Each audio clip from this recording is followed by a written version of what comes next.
불러주심을 믿습니다. 아멘. 하나님께 나오니까 어떻습니까? 행복합니다. 행복하십니까? 아멘. 우리 교회 오니까 어떻습니까? 행복합니다. 여러분의 가정은 어떻습니까? 행복합니다. 행복하십니까? 아멘. 네, 여러분 예수님 안에서 참 평안과 기쁨을 누리고 행복한 그리스도인이 되어야 할 줄 믿습니다. 아멘. 그럼 한번 고백하겠습니다. 예수님 안에 예수님 안에 나는 행복합니다. 행복합니다. 예수님 안에 예수님 안에 나에게 기적이 일어납니다. 행복합니다. 아멘. 아멘. 이것이 오늘 여러분의 믿음이 되어야 할 줄 믿습니다. 아멘. 분명히 성경은 말합니다. 믿음이 없이는 하나님을 기쁘시게 못하나니 하나님께 나아가는 자는 반드시 그가 계신 곳과 그를 찾는 자들에게 상 주심을 믿어야 할지니라. 아멘. 히브리서 11장 6절이었습니다. 여러분 오늘도 우리의 믿음으로 하나님 앞에 나왔습니다. 하나님이 저와 여러분을 부르셨습니다. 여러분의 믿음으로 하나님을 감동시키는 귀한 예배가 되어야 할 줄 믿습니다. 아멘. 우리는 죽은 하나님을 믿는 게 아니라고 분명히 말했습니다. 살아계신 하나님이에요. 살아계시다는 것은 나와 같이 숨쉬고 나와 같이 생각하고 나와 같은 인격이 있는 분을 살아있다고 말하는 거 아니겠어요? 우리가 뭐 돌덩이를 믿는 것도 아니고 우리가 나무를 믿는 것도 아니고 우리가 자연을 믿는 것도 아니고 우리가 죽은 것을 믿는 게 아니잖아요. 세상에 죽은 신을 믿는 어리석은 삶이 아니라 살아계신 참신을 믿고 그 참신의 역사가 여러분의 삶을 통해 나타남을 통해 세상이 변화되어야 할 줄 믿습니다. 아멘. 이것이 우리 하나님이 우리에게 주시는 비전이요 꿈이 되어야 할 줄 믿습니다. 그렇죠? 오늘 제목이 뭐냐면 따라하겠습니다. 꿈꾸는 사람은 꿈꾸는 사람은 행복한 사람입니다. 행복한 사람입니다. 아멘. 아멘. 여러분 꿈이 있어요?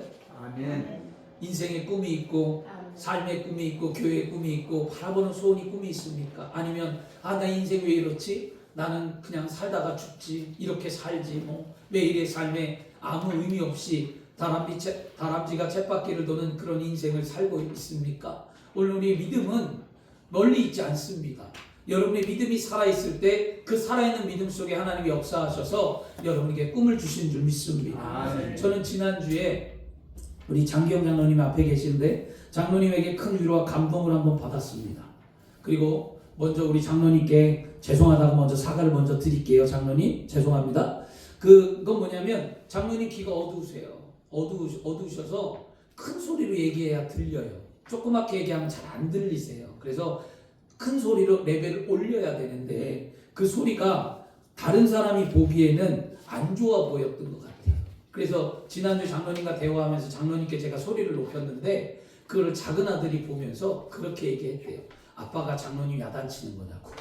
왜 이렇게 큰 소리로 얘기하냐고. 그랬다고 그러더라고요. 그래서 다른 분들도 이런 생각을 할 수 있겠구나 생각을 해서 좀 제가 조심해야 되겠구나 이런 생각을 또 한번 했고요. 그리고 장로님께서 말씀하신 건 뭐냐면 장로님 관절이 아프시다고 했어요.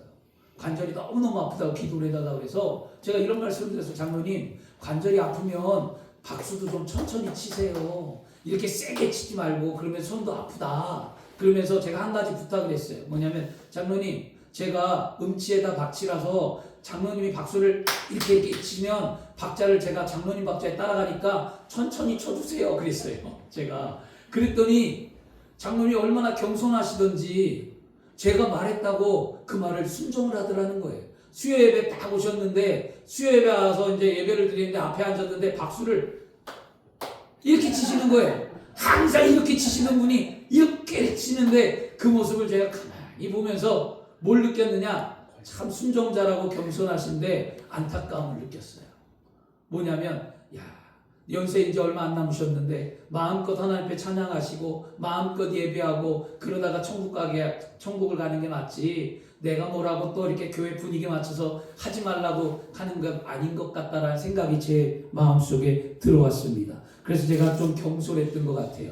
그래서 여러분 교회 와서 마음껏 찬양하고 마음껏 기도하시길 바랍니다. 아멘. 여러분 그게 하나님을 기뻐하는 거 아니겠어요? 그래서 장로님을 딱 보면서 마음이 참 아팠어요. 우리 장로님이 힘있게 찬송하고 하는 걸 볼 때마다 더 기쁜데 이게 내가 불편하다는 것 때문에 말했던 게 참 죄송스러웠고요. 또 장로님의 겸손한 모습을 통해 감동을 받았지만 더 큰 감동은 뭐냐면 장로님의 말씀 때문이었어요. 그러고 난 다음에 사무실에 들어서 장로님이 기도를 해달라고 했습니다. 그래서 기도를 하려고 하는데 목사님 제가 그 부탁이 있다는 거예요. 그게 뭐예요? 그랬더니 뭘 부탁하시게요? 그랬더니 강대상을 바꾸고 싶다는 거예요. 그래서 제가 그랬어요. 아니 필요 없습니다. 장로님이 해주신 거 귀한 거 있는데 또 뭘 장로님 강대상을 바꾸시려고 하세요? 그랬더니 장로님이 이런 말씀을 하셨어요. 목사님, 이제 내가 천국 갈 날이 가까웠는데 살아생전 주님의 성전을 위해서 무언가 남기고 싶대요. 후회하지 않게 최선을 다해 후회하지 않고 꼭 남기고 천국 가고 싶은 게 마지막 소원이라시는 거야. 그 말을 딱 듣는 순간 더 이상 만류할 수가 없었어요. 안 하셔도 됩니다 라고 만류할 수가 없고 꼭 얘기한 게 뭐냐면 꼭 해야 된다는 거예요. 후회하지 않게. 나 이거 해야 천국 갈 때 후회가 안 된다는 거였어요. 그 말을 딱 듣는 순간 제 마음에 울컥하고 감동이 되었어요.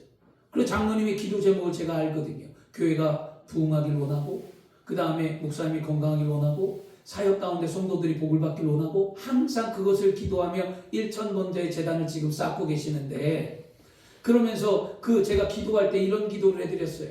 하나님 앞에, 하나님, 우리 사랑하는 장로님이 건강하셔서 하나님 살아생전에 우리 교회가 부흥하고 장로님의 기도대로 성전의 성도가 가득 찬 모습을 보고 하나님 천국 갈 수 있게 인도해 달라고 기도했습니다. 이것이 꿈이 되고 이것이 소망이 되게 해달라고 기도해드렸습니다. 주 안에 사랑하는 여러분, 겸손한 장로님이 절대로 아무에게도 목사님 말하지 말라 그랬어요. 뭐 했다는 거 말하고 싶지 않게 했다는 거 절대 말하지 말라고 신신당부를 저한테 했는데, 제가 왜 이렇게 말씀드리냐면 이유는 딱 하나입니다. 뭐 교회에 귀한 것을 드리든 안 드리든 이건 상관이 없어요. 저는 무엇을 말씀드리고냐면 이거예요. 장로님이 꿈이 있다는 거예요. 꿈이 있고 내가 뭔가를 해야 되겠다라는 소원이 있다는 거예요. 여러분, 꿈이 있는 사람은 행복한 사람입니다. 아멘. 그 꿈이 있으면 기쁨이 있고 감사가 있습니다. 장로님은 살아생전 주님의 성전을 위해 뭔가 후회 없이 남기고 싶은 꿈이 있는 사람이었어요. 그래서 이번 설교 제목이 꿈꾸는 사람은 행복한 사람입니다. 이 말이 늘 후회하지 않는 삶을 살게 해달라. 살아생전 하나님 앞에 뭔가를 해야 된다라는 그 꿈이, 그 말을 듣는 순간 일주일 동안 새벽에 기도하면서 나는 주의 종으로서 하나님 앞에 어떠한 후회 없는 삶을 살아갈까? 어떤 꿈을 꾸며 내가 정말 목회자로서 어떠한 후회 없는 남김없이 후회하지 않는 삶을 살아갈까 고민하며 기도했습니다. 주 안에 사랑하는 여러분 꿈이 있습니까? 여러분 꿈이 살아생전 주님을 위해, 몸된 성전을 위해, 하나님의 나라와 영광을 위해서 내가 남김없이 후회하지 않는 삶을 살고자 하는 꿈이 있냐는 거예요. 이런 꿈을 꿔야 행복하다는 겁니다. 이사야 여러분 29장 13절 말씀에 주께서 이르시되 이 백성이 입으로는 나를 가까이하며 입술로는 나를 공경하나 그들의 마음은 내게서 멀리 떠났다라고 말합니다. 여러분, 우리 입술로는 하나님을 공경합니다. 우리는 입술로는 아멘하고 입술로는 열심히 주를 찬양하고 예배하며 섬깁니다. 그러나 여러분의 입술이 아닌 여러분의 마음은 어떠하냐는 거예요. 진짜 내 마음에 주를 향한 믿음이 있고, 진짜 내 마음에 구원의 감격이 있고, 진짜 내 마음에 하나님의 감사가 있고, 진짜 내 마음에 천국의 소망이 있고, 진짜 내 마음에 이 땅이 하나님의 나라가 임하기 위하여 나의 삶이 변화되고 온전한 그리스도의 삶을 살기를 원하느냐는 거였어요. 여러분, 이런 꿈이 있어야 될 줄 믿습니다. 아멘. 자신을 향한 꿈도 좋지만 주님을 향한 꿈을 꾸시길 바랍니다. 아멘. 오늘 말씀에 오늘 등장하는 인물 요셉이라는 사람이 있습니다. 요셉이 보니까 여기 요셉이 17세 어린 나이에 하나님의 꿈을 꿨대요. 그러면 요셉이 17세에 꿈을 꾸고 국무총리가 되었고, 요셉이 그 국무총리가 될 그 시간 동안에 15년, 16년을 세월의 힘든 삶을 살고 하나님의 꿈을 이룰 때까지 16년 세월이 걸렸는데요. 근데 여기 보니까 아버지 야곱이 요셉을 사랑했대요. 아버지 야곱이 노년의 아들을 낳았는데 몇 년 안에는 91세에 낳았어요. 91세. 그리고 야곱이 130세 연수를 살았고 요셉이 31살에 아버지를 만났기에 그 뒤로 한산해 보면 야곱은 91세에 이 요셉을 낳은 거예요. 그러니까 그 노년에 낳은 아들이 얼마나 사랑스럽겠냐고요. 그리고 특별히 그도 채색 옷을 입혔다고 얘기하는데 성경에 여기 채색 옷은 색칠을 칠한 옷이 절대 아닙니다. 빨간색, 파란색, 뭐 노란색, 비단 옷 이런 색칠의 옷이 채색 옷이 아니에요. 이거 잘 아셔야 됩니다. 채색 옷은 뭐냐면 호지로서 긴 옷, 세마포를 말해요. 세마포. 왕의 겉옷에 입는 안쪽에 입는 깊은 옷, 긴 옷. 무릎 팔목까지 감추고 다리 무릎까지 감춘 통짜로 짠 옷, 깨끗한 옷, 이게 그 새색 옷이라는 거였어요. 그 옷을 누구에게만 줬냐? 요셉에게만 줬어요. 특별히 사랑했다는 거거든요. 그 당시 옷이 얼마나 귀한지 통짜로 하나로 짜서 만들 수가 없거든요. 다들 보면 옷을 기어 입었어요. 여러분 우리 6.25 동란 지나고 할 때 여러분 6.25 끝나고 난 다음에 옷을 어떻게 입으셨어요? 여러분 다 옷을 기어 입었잖아요. 찢어진 거 떼서 입고 막 꼬매 입고. 근데 부잣집이나 보면 어떤 사람은 옷을 깨끗하게 입는 사람도 있었지. 그 사람은 뭐예요? 부잣집이에요. 그리고 자녀가 많은데 누구는 깨끗한 옷 입으면 자녀들이 뭐예요? 상처받잖아요. 나도 깨끗한 옷 사달라. 이러지 않았겠어요? 저는 막내다 보니까 물려받았어요. 옷을요. 다. 형들, 누나가 입던 옷, 형이 입던 옷 물려입은 거예요. 그리고 어머니가 항상 큰 걸 사. 그리고 그 신고 나중에 저한테 와요. 그럼 저는 맨날 새 옷을 사달라면 사주지 않아요. 제 기억에. 그래서 하루는 얼마나 제가 신발과 옷을 갖고 싶었냐면 신발을 제가 찢어서 버려버렸어요. 하도 안 사주니까. 그러면 사주겠지. 근데 사주겠지 하고 찢어 버렸는데 더 흥겨우더라고요. 깨끗한 신발을 사줄 줄 알았더니 더 흔 신발이 저에게 어디서 왔냐? 어디서 또 남이 신다가 작다고 하니까 그 작은 신발을 버리지 말고 달라고 가서 저를 시켰다는 기억이 있어요. 제가 그런 기억도 나는데 그렇게 여러분 요셉은 아버지에게 사랑을 받다 보니까 형들에게 어려움을 겪게 됩니다. 근데 요셉이 37장 2절에 이런 말을 하죠. 아버지 야곱의 조건이 이러하니 요셉이 17세의 소년으로 그의 형들과 함께 양을 칠 때에 그의 아버지 아내들이래. 아내들 비다 실바 그 아들과 더불어 함께 있더니 그가 그들의 잘못을 아버지께 말하더라라고 말하는데요. 요셉은 그렇게 조용하지 않고 복잡한 가정에서 그냥 평범한 사람이었어요. 평범한 사람. 그래서 하나님은 평범한 요셉을 통하여 하나님의 꿈을 이루기 원해 그를 비범한 사람으로 만들어 주었다라는 거거든요. 우리는 성경에 있는 믿음의 사람들이 우리 이렇게 얘기하거든요. 성경에 보면 뭐 아브라함도 있고 야곱도 있고 이삭도 있고 오늘 말하는 요셉도 있고요. 뭐 삼손도 있고요. 다윗도 있고요. 성경에 많은 인물들이 있잖아요. 베드로도 있고 뭐 바울도 있고 있는데 성경에 있는 이런 인물들이 우리가 볼 때 뭔가 특별해서 뭔가 좀 대단해서 하나님이 그들을 썼을 거라고 우리 생각하거든요. 그거는 아주 특별한 사람들의 이야기야라고 우리는 이렇게 치부할 수도 있어요, 여러분. 근데 결코 그렇지 않다라는 거예요. 그들도 우리와 똑같은 평범한 삶을 살아가는 사람이었어요. 우리가 문제가 있듯이 그들도 문제가 있었고요. 우리가 아파한 것처럼 그들도 아팠다라는 거예요. 하나님이 쓰시는 사람은 어떠한 특별한 사람이 아니라 하나님이 쓰시는 사람은 믿음이 있는 사람이다. 그러므로 오늘 우리는 믿음으로 하나님을 기뻐하고 감동시키는 삶이 되어야 할 줄 믿습니다. 오늘 말씀에 나오는 요셉을 가만히 보세요. 요셉은 아버지가 아내가 많았어요. 그리고 4명이 있었어요. 그러면 요셉은 누구의 아들이냐? 라헬의 아들이었어요. 라헬은 라반의 딸이잖아요. 근데 야곱이 그 라헬 둘째 딸을 너무 사랑한 나머지 거기서 몇 년을 20년을 고생했단 말이에요. 그 여인을 얻기 위해서. 그러면 그 라헬을 얻기 위해서 고생했는데 그 위에 언니가 누구냐면 레아였어요.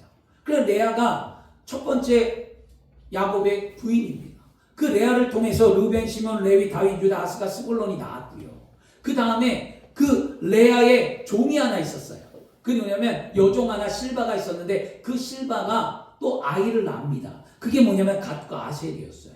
그리고 난 다음에 라헬의 여종 빌하, 오늘 성경에 말하는 빌하는 라헬의 여종이었는데요. 라헬의 여종의 몸속을 통해서 단과 납달리를 또 낳습니다.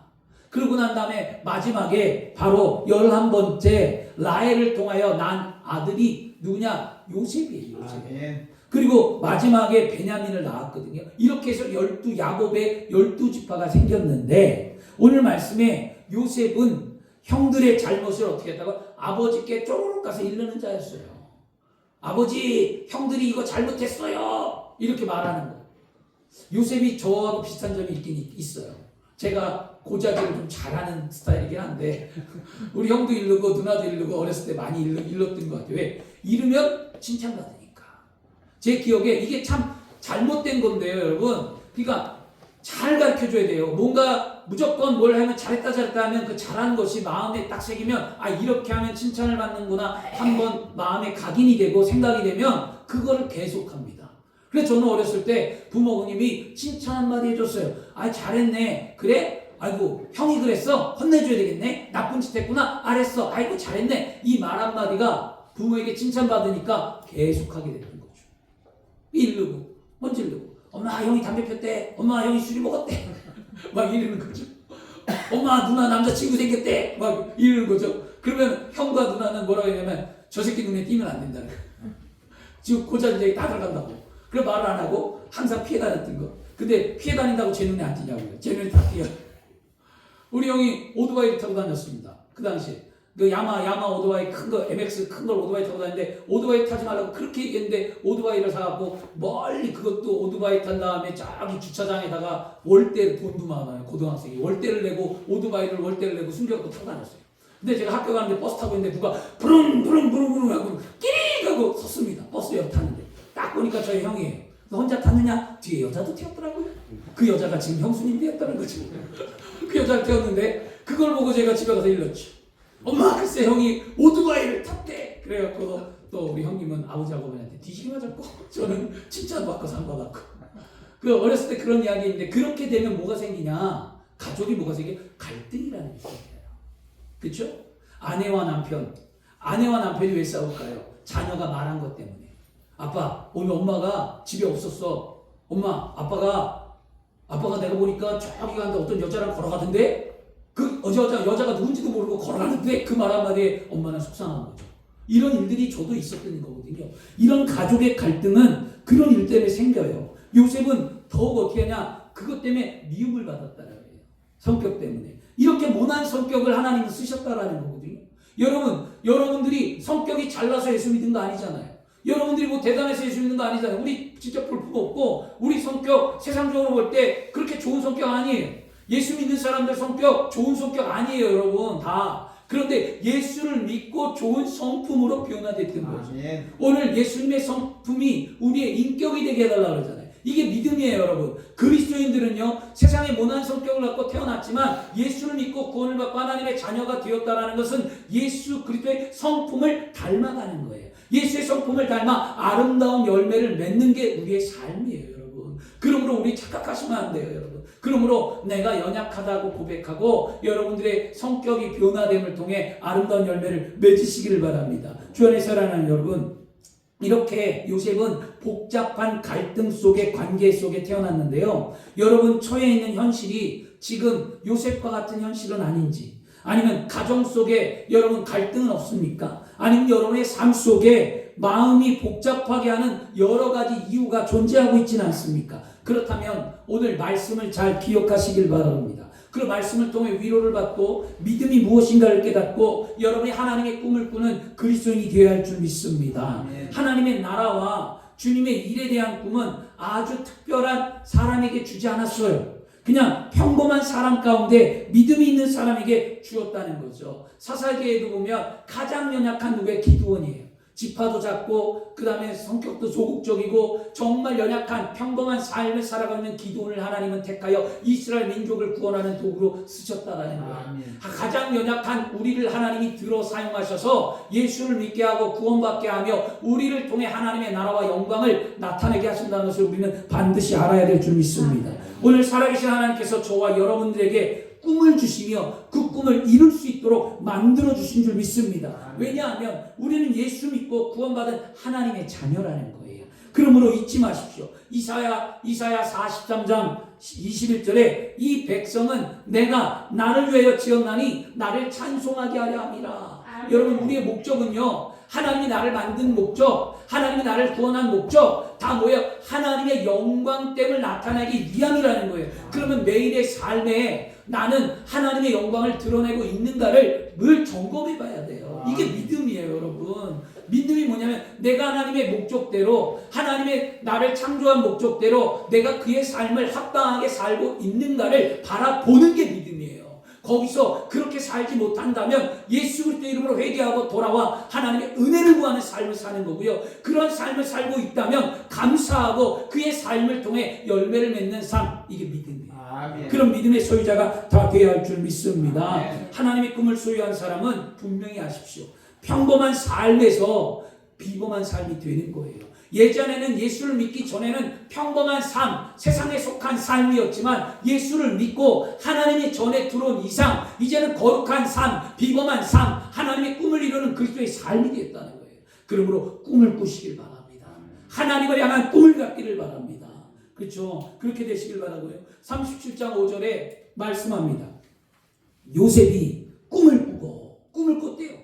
5절에. 그 다음에 형들에게 말하며 그는 더 미워하였더라 말하죠. 자, 9절은 또 말합니다. 37장 9절에 요셉이 형들에게 꿈을 꾸고 형들에게 미움을 받았는데도 불구하고 요셉에게 또 꿈을 꿔요. 요셉이 다시 꿈을 꾸고 그 형들에게 말하며 내가 꿈꾼 것을 들으라 하는데 형들이 더 미워했다라는 거예요.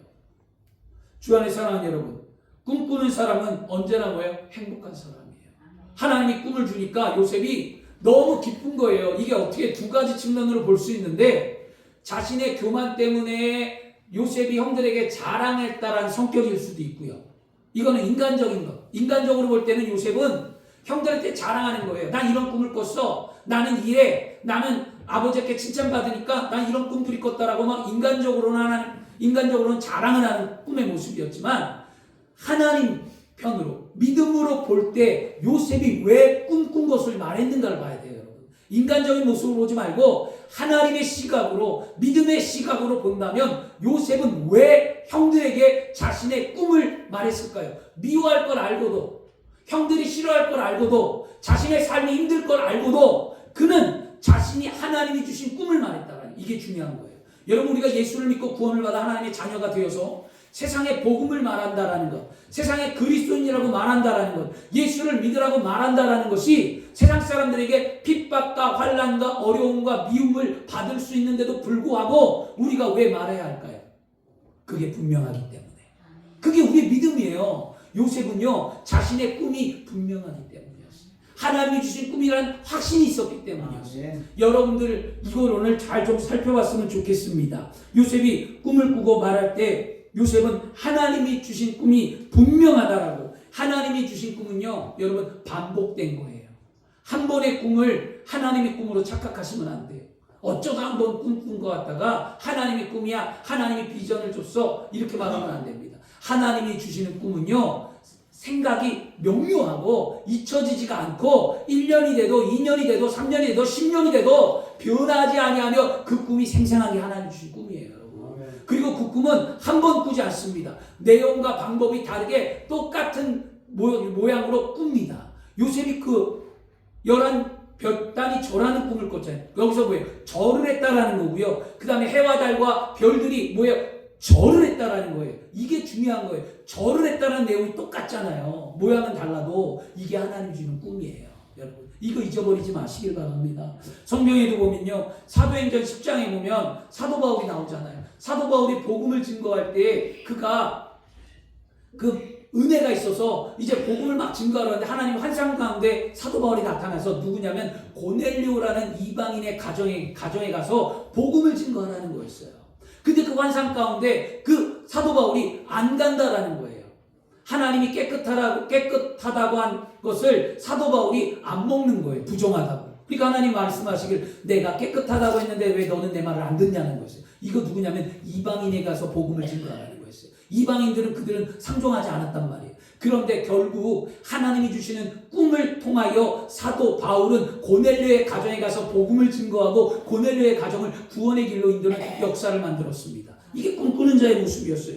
훗날 여러분 훗날 요셉은 애굽의 국무총리가 되었고요. 그 국무총리가 되어서 자리를 하고 있을 때 애굽 땅에 기근이 들어 형들이 요셉이 있는 애굽에 와서 뭘 합니까? 양식을 구하러 찾아왔을 때에 형들이 요셉 앞에 절하게 되었습니다. 마침내 하나님의 꿈이 15, 16년이 지나 이루어졌다라는 거예요. 하나님의 꿈은 분명히 이루어진다라는 거예요. 여러분이 약속의 꿈을 주셨던 것 포기하지 마시길 바랍니다.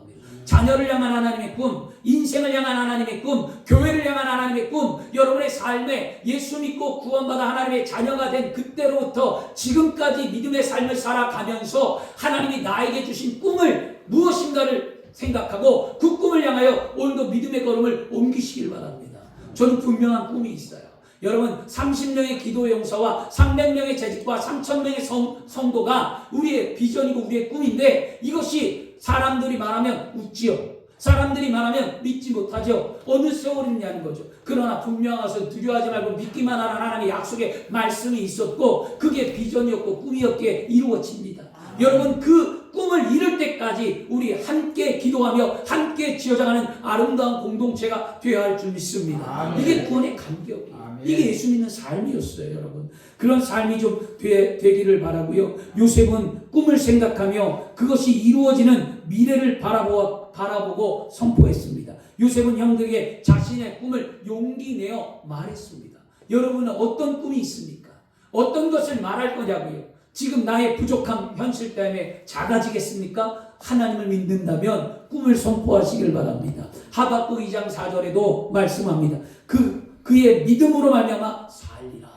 의인은 믿음으로 말미암아 사는 거예요. 우리는 의인이잖아요. 예수 믿고 구원받은 하나님의 자녀라는 것은 의인된 삶을 살아가는 거예요. 의인은 세상과 다른 삶을 사는 거예요. 세상의 관점이 아닙니다. 성경적인 믿음의 관점은 믿음으로 사는 거예요. 믿음의 꿈을 꾸는 그리스도인이 되어야 할 줄 믿습니다. 우리의 믿음으로 사는 자 요셉처럼 오늘 꿈꾸는 자가 되고 그 꿈을 선포하는 자가 되시길 바랍니다. 요셉은 평범한 삶이었어요. 그러나 그의 하나님이 주신 꿈을 믿고 그 꿈을 선포하자 그는 비범한 사람이 되었습니다. 여러분 그리고 그는 하나님께 쓰임 받았습니다. 여러분 그런 믿음의 삶이 되길 바랍니다. 복잡한 가정의 문제가 있고 어려움이 있다 할지라도 꿈을 포기하지 말고 꿈을 꾸시길 바랍니다.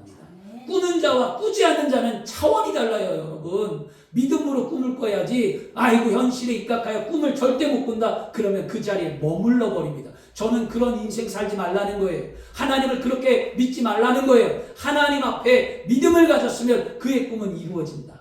여러분 그게 10년이든 20년이든 분명한 건 이루어진다는 거예요. 이거 놓치지 마시길 바랍니다.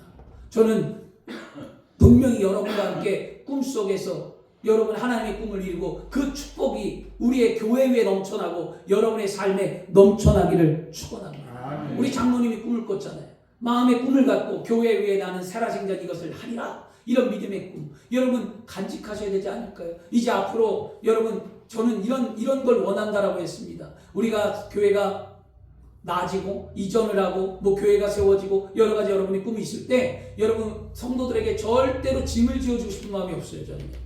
하나님이 원하는 사람들과 함께하길 원하는 거예요. 마음의 감동이 되고 마음의 꿈이 있고 마음의 소원이 있어서 스스로 자발적으로 하나님의 은혜 가운데 하길 원하지 그걸 해야 되기 때문에 억지로 하는 걸 원하지 않습니다. 한국교회가 무너지고 교회들이 무너지는 것은 억지로 했기 때문이에요.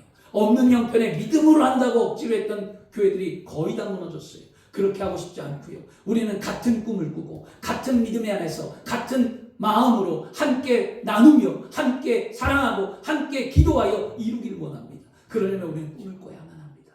우리 그런 비전을 가지시기를 바랍니다. 꿈꿀 때 우리는 주변의 어려움을 극복하고 미래를 향하여 나아갈 수 있기 때문에 우리는 꿈을 꾸는 거예요. 여러분, 어머니 병세가 위독한 한 사람이 있었어요. 예전에 어머니가 너무 위독해요. 그러니까 이제 의사를 데리고 와야 돼 집으로. 그래서 이 소년이 엄마의 병을 낫고자 의사를 데려고자 읍내 마을로 달려갑니다. 막 뛰어갔어요. 그런데 소년의 마음과 달리 말을 타고 막 가는데 말이 너무 늦게 가는 거예요. 그러니까 너무 소년이 답답한 거예요. 그래서 의사를 또 태우고 말을 타고 또 막 집으로 달려오는데 너무너무 답답한 거예요. 안타까운 거예요. 말이 너무 느리다는 느낌이었어요. 그 소년의 말이 느리다는 느낌과 함께 집에 돌아왔을 때 그의 어머니는 생을 마감하고 말았습니다. 그리고 이 소년은 생각했어요. 무엇을? 말보다 빠른 게 없을까? 말보다 빠른 게 있었다면 내 어머니가 죽지 않았을 텐데, 말보다 빠른 게 있어서 의사를 데리고 왔다면 내 어머니는 살아나지 않았을까? 그리고 그는 생각했습니다. 말보다 빠른 게 뭘까? 말보다 빠른 게 있어야 되는데. 그리고 그는 늘 성공과 실패를 거듭하면서 마침내 끝내는 그는 무엇을 만드냐냐? 자동차를 만드는 아멘. 이게 누구 헨리 포드의 이야기예요. 헨리 포드가 왜 자동차를 만들었냐? 포드 자동차의 이야기인데요. 헨리 포드가 왜 자동차를 만들었냐 할 때 그에게는 가슴 아픈 이야기가 있었다는 거예요. 나의 어머니가 마차로 죽어서 조금만 빠른 걸 만들고 싶은 마음이 그는 평생에 가슴에 두고 있었어요. 그리고 이 소녀는 이 마음에 품은 꿈을 계속 간직하고 고민하고 결국에 그것을 이루어냈잖아요. 그래서 여러분, 이 헨리 포드가 죽은 후에 미국의 자동차 도시 디트로이트에는요 이렇게 있어요. 기념관을 세워놓고요 그 아래 이런 말을 써놨어요. 꿈꾸는 자. 헨리 포드는 꿈을 꿨다는 거예요. 헨리 포드가 왜 꿈꾸는 자가 되었냐? 그는 어려운 현실에 주저하지 않고 꿈을 꾸는 계기로 삼았기 때문이에요. 어려운 현실에 주저하지 마세요. 여러분, 결혼을 못했습니까? 여러분, 직장을 못 얻었습니까? 아니면 사업이 망했습니까? 여러분, 자녀가 속색입니까? 육체가 병들었습니까? 지금 여러분, 경제, 사회, 문화 모든 것이 어려운데 그 어려운 현실에 너무나 지금 어렵고 피부에 와닿고 있습니까? 그런 어려운 현실 때문에 주저하지 말라는 거예요. 여러분, 하나님이 나에게 어떤 기대가 있을까? 내가 하나님에게 어떤 꿈을 꿔야만 하는가? 내가 하나님 앞에 무엇을 바라보고 소망해야만 하는가? 하나님이 나의 삶을 이대로 내버려 두지 아니할 텐데 하나님 나의 길을 어떻게 인도하실 건가? 기대해야죠, 여러분. 그러면 어떻게 해야 합니까? 자녀를 위해 기도해야 되겠죠. 내 삶을 향해 기도해야 되겠죠. 여러분, 10년 후에도 이렇게 사실 거예요. 여러분, 20년 후에도 이대로 있을 거예요.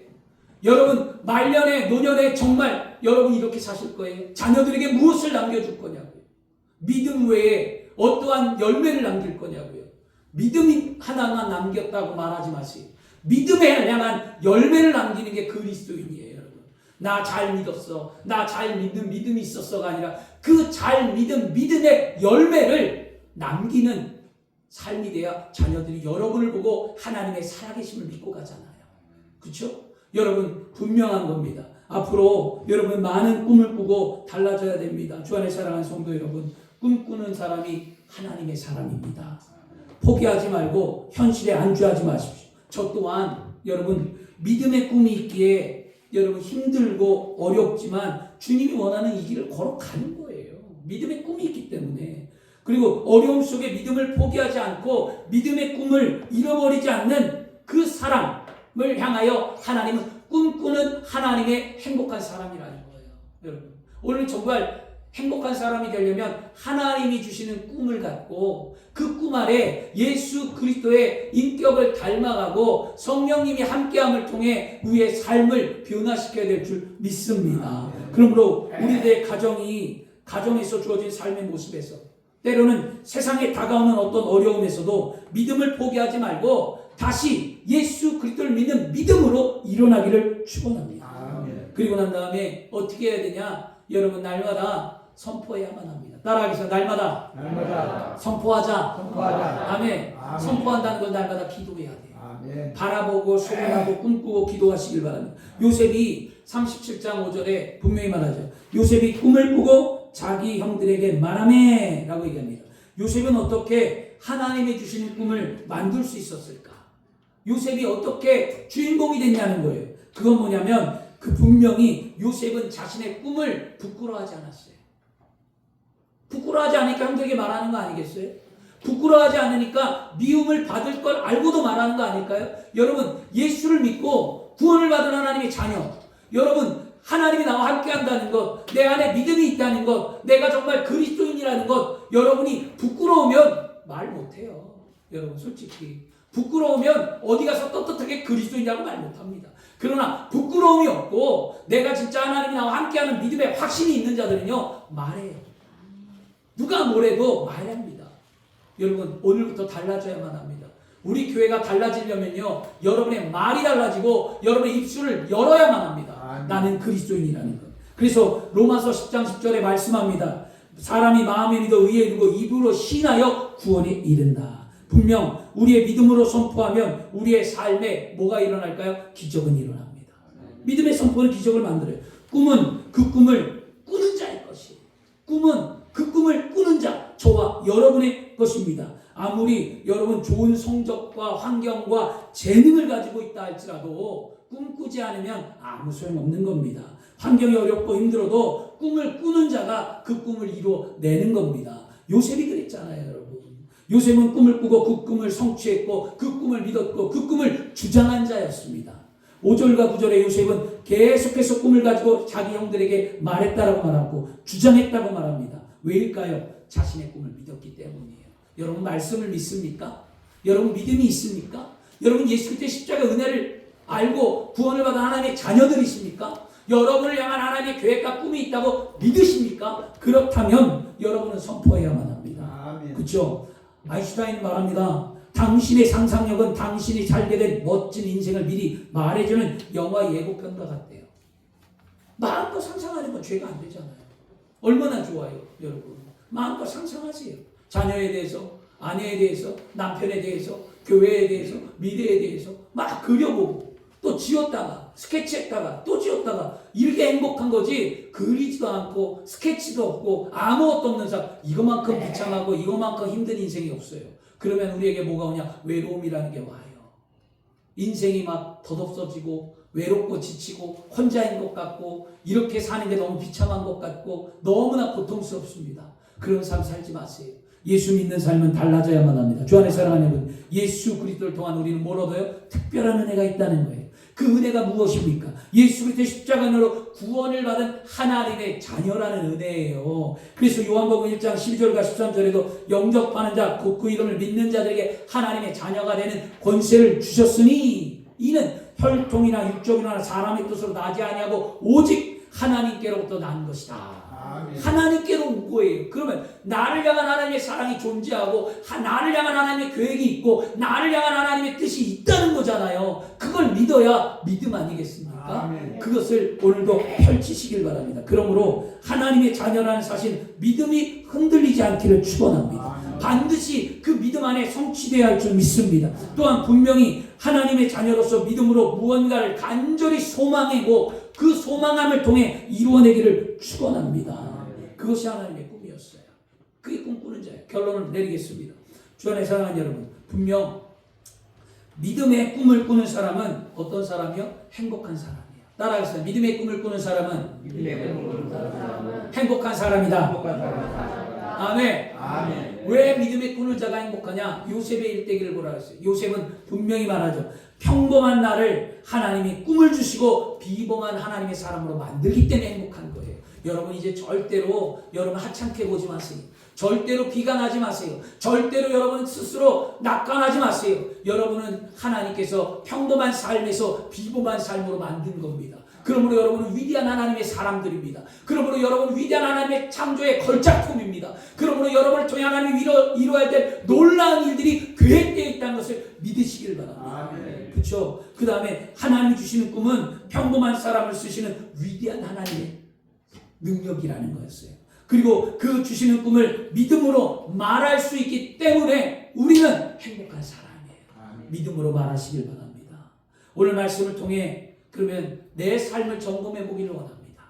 말씀을 통해 우리는 말씀을 듣고 끝나는 게 아니라 그 말씀을 내 삶 속에 녹여내라고 했어요. 내 삶 속에 비춰보라고 했어요. 내 현실 가운데 말씀이 어떻게 부딪혀오고 내 삶 속에 이 말씀을 어떻게 살아내야 하는지를 보라고 했습니다. 이게 믿음이었어요. 그럼 여러분의 삶 속에 여러분 내 마음 속에 꿈을 포기하게 하고 내가 내 삶 속에 갈등이 있고 나를 힘들게 하는 게 무엇입니까? 꿈을 꾸기에 너무 학교 공부하는 학생들이나 청년들이나 모든 사람들이 말하잖아요. 꿈을 꾸기에 시간이 벌써 지났고 꿈을 꾸기에 성적이 너무 낮고 그래서 꿈을 못 꾼대요. 요즘 학생들이요. 너무 안타까웠어요. 또 여러분 왜 꿈을 못 꾸냐고 물어봤더니 세상에서 여러분 세상에 취해 술과 담배에 쩌든 인생, 세상에 취해 비관하고 세상을 불신하고 세상을 안 좋게 보며 그냥 이대로 산다는 거예요. 이게 요즘에 젊은이들 세대예요. 너무 안타까웠어요. 꿈이 없대요. 그 다음에 또 꿈을 포기할 만큼 좋은 세상이나 부모님이 없고 늘 갈등한다는 거예요. 여러분 이런 현실이 우리의 모습입니다. 주 안에 사랑하는 분, 이처럼 미래에 대한 희망이 보이지 않고 주저앉고 싶은 현실 속에 어떻게 하면 꿈꾸는 자가 될 수 있겠느냐는 거예요. 지금 힘들고 어려운 현실이지만 하나님이 나에게 꿈을 갖고 있다는 사실을 믿으시길 바랍니다. 내가 꿈꾸는 것이 아니라 나를 창조하고 나를 만드신 그 하나님이 나를 향한 계획이 있다는 게 감사한 거예요. 아멘. 내가 무엇이간데 주께서 나를 사랑하시나이까? 내가 무엇이간데 나를 위해 십자가에 피 흘려 돌아가셨는가? 내가 무엇인데 나의 인생의 길을 만들어 놓으셨는가? 나는 믿기만 하면 되는 거예요. 이게 믿음의 출발이에요. 그렇죠? 여러분, 나를 위해 십자가에 피 흘려 돌아가신 예수님, 그 이유를 분명히 깨닫고 믿음 흔들리지 말고 예수 믿고 행복한 그리스도인의 삶이 되어야 할 줄 믿습니다. 그러므로 오늘 말씀의 주인공 요셉을 통해 우리는 믿음이 무엇인가를 배우고 요셉이 꿈꿨던 그 꿈이 나의 꿈이 되고 나 또한 하나님 앞에 쓰임받는 삶이 되어야 할 줄 믿습니다. 여러분, 요셉이 꿈이 왜 내 꿈이 되어야 되냐고요? 분명한 건 뭐냐면 우리를 통하여 하나님의 나라가 이 땅 가운데 이루어지는 거예요. 하나님의 나라는 여러분 이렇게 무슨 형이사학적으로 어떤 대한민국, 미국처럼 이런 결속적인 나라가 아니라 하나님의 나라는 하나님의 통치하심과 하나님의 다스림이 있는 거예요. 여러분을 통하여 하나님의 나라가 이루어진다는 것은 여러분을 통하여 하나님이 이 땅을 다스리는 거예요. 하나님이 여러분을 통해 이 땅을 통치할 수 있는 나는 은혜의 통로요, 축복의 통로요, 하나님께 쓰임받는 도구요, 나는 청지기가 되는 거잖아요. 그러므로 여러분들이 하나님을 향해 고백해야만 합니다. 하나님 나를 사용하여 주옵소서. 내가 꿈꾸는 자가 되길 원합니다. 하나님의 영광을 위하여 나의 사는 날 동안 주를 위하여 내가 드리고 심고 헌신하는 아름다운 삶을 살고 열매를 맺길 원한다라고 기도해야 합니다. 아멘. 세상에 많은 기독교인들이 믿음만을 강조합니다. 여러분, 믿으면 구원받고 천국 간다는 거예요. 이거 맞아요. 믿으면 구원받고 천국 간다는 거 맞는데 그런다고 하나님의 나라가 이루어지는 게 아니잖아요. 하나님의 나라는 예수 믿고 구원받아 천국 가는 우리들이 이 땅의 삶에서 예수 그리스도의 삶을 살아가는 것, 이게 믿음으로 천국을 만드는 거예요. 왜 못 살아갑니까? 왜 예수 믿는 삶으로 예수 그리스도의 삶을 따라가지 못합니까? 예수 그리스도를 따라가는 삶을 사시길 바랍니다. 그러려면 우리는 뭐야 합니까? 꿈을 꿔야 돼요. 하나님의 나라를 위한 꿈, 그리스도를 향한 꿈, 성령을 향한 꿈, 믿음의 꿈꾸는 자가 되어서 인생이 참으로 행복한 삶이 되기를 그리스도의 이름으로 축원합니다. 아멘. 기도하겠습니다. 주신 아버지 하나님, 감사합니다.